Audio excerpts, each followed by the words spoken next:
Ini alasan pelatih Ipswich Town batal pinjamkan Elkan Bagot ke klub lain. Rafael Struijk hanya jadi penghangat bangku cadangan. Ketua BTN dan manajer Timnas Indonesia U24 kasih wejangan kepada Hugo Samir.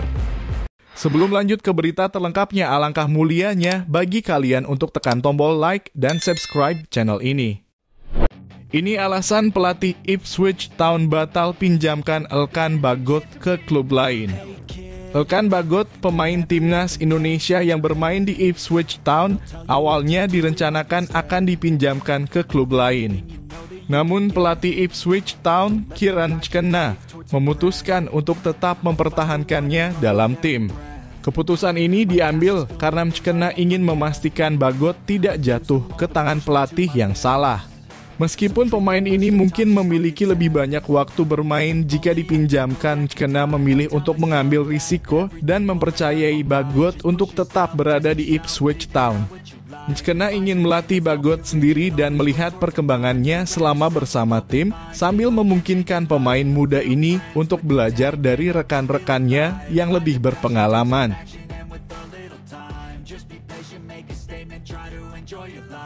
Rafael Struijk hanya jadi penghangat bangku cadangan. Rafael Struijk, pemain keturunan Indonesia Belanda, menjadi penghangat bangku cadangan saat ADO Den Haag mendekati puncak klasemen Eerste Divisie 2023-2024. Meskipun dia dibawa dalam skuad, Rafael belum mendapat kesempatan bermain dalam pertandingan melawan MVV Maastricht. Meskipun begitu, ADO Den Haag berhasil memenangkan pertandingan dengan skor 3-0 dan naik ke peringkat kedua klasemen. Rafael Struijk baru memiliki 3 penampilan di musim ini dengan waktu bermain yang terbatas dalam pertandingan sebelumnya. Meskipun dia belum mendapat banyak waktu bermain, dia tetap menjadi bagian dari tim ADO Den Haag yang sukses di liga tersebut.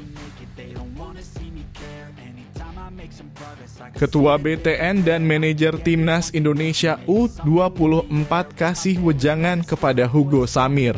Hugo Samir, pemain Timnas Indonesia U24 yang mendapatkan kartu merah dalam pertandingan melawan Timnas Uzbekistan U24 di Asian Games 2022, mendapatkan nasihat dari Ketua Badan Tim Nasional Sumarji. Hugo diusir keluar lapangan karena melanggar aturan dengan menyikut pemain lawan. Akibatnya, Timnas Indonesia U24 kalah 0-2. Hugo Samir menghadapi kritik keras dan pelecehan rasial di media sosial setelah insiden tersebut. Sumarji memberikan pemahaman atas tindakan Hugo, mengatakan bahwa dia masih muda dan mudah emosi dalam situasi tertentu.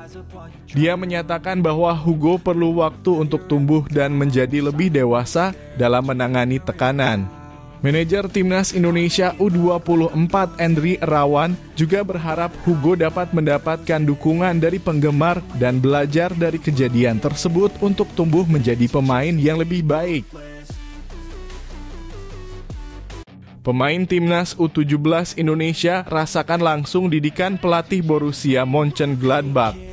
Timnas U17 Indonesia terus mematangkan taktik selama TC di Jerman sebagai persiapan untuk Piala Dunia U17 2023. Selama di Jerman, mereka memiliki akses ke fasilitas dari klub Borussia Dortmund dan Borussia Mönchengladbach. Selain itu, 4 kiper Timnas U17 Indonesia mendapatkan kesempatan untuk dilatih oleh pelatih kiper Borussia Mönchengladbach. Meskipun mereka harus berlatih dalam suhu dingin di bawah 10 derajat Celcius. Diharapkan ini akan membantu mereka beradaptasi dengan baik untuk tampil maksimal di Piala Dunia U17 yang akan digelar pada November hingga Desember tahun ini. Timnas U17 Indonesia juga telah menggelar laga uji coba perdana di Jerman melawan TSV Meerbus U17. Meskipun kalah dengan skor tipis 1-0, pelatih Bima Sakti melihat peningkatan positif dalam performa anak asuhnya dan mengingatkan mereka untuk tetap fokus ke depan.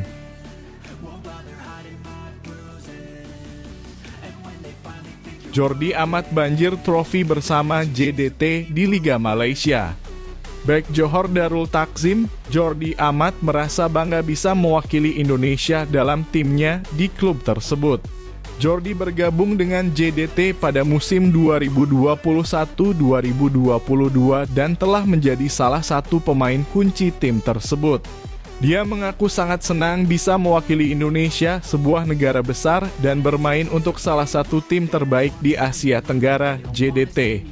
Jordi merasa bahwa kondisinya saat ini sesuai dengan impian awalnya dan dia siap berjuang bersama timnas Indonesia.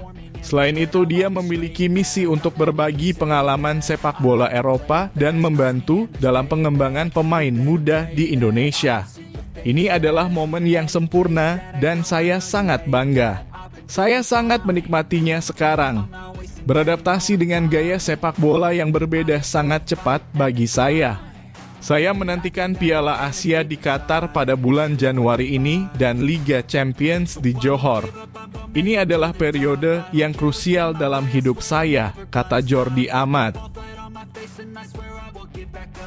Bos PSIS bakal rekrut Ramadhan Sananta sebagai tandem Carlos Fortes.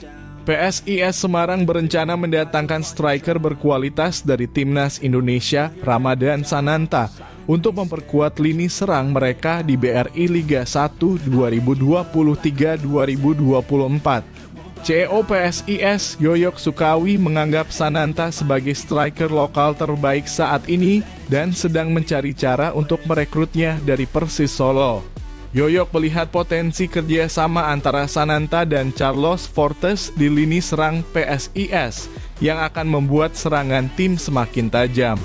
Meskipun ada Septian David dan Zola dalam skuad, PSIS merasa perlu menambah opsi di posisi striker untuk memberikan variasi dalam permainan mereka.